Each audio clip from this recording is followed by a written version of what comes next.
Kukatpally KPHB కాలనీలోని ఎన్నో సంవత్సరాలుగా ఉంటున్న వేణుగోపాలస్వామి ఆలయ మండపాన్ని హౌసింగ్ బోర్డు అధికారులు సీజ్ చేసిన విషయాన్ని తెలుసుకొని స్థానిక కార్పొరేటర్ మందండి శ్రీనివాసరావుతో కలిపి ఎమ్మెల్యే మాధవరం కృష్ణారావు వేణుగోపాలస్వామి ఆలయాన్ని పరిశీలించారు.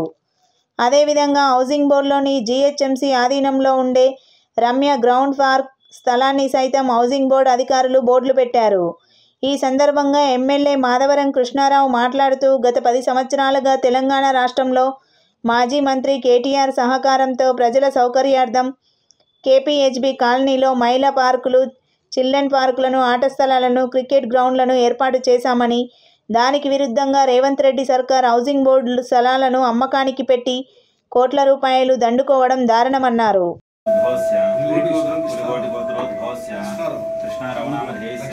లక్ష్మీబాయి నామధేయస్య సహ కుటుంబానాం వేణుగోపాలస్వామిని నమః అనుగ్రహ ప్రసాద ఫలసిద్ధ్యర్థం వేణుగోపాలస్వామిని డిస్క్వాలిఫై చేయించి ఒకసారి ఎలక్షన్కి పోతే ప్రజలు తగిన గుణపాఠం చెప్తారు. ఈ కాంగ్రెస్ పార్టీకి ఖచ్చితంగా ప్రజలను వాళ్ళని ఎంతో ఏడిపిస్తా ఉన్నారు కాబట్టి ప్రజలు ఖచ్చితంగా మీకు గుణపాఠం చెప్తారని చెప్పి హెచ్చరిస్తా ఉన్నారు.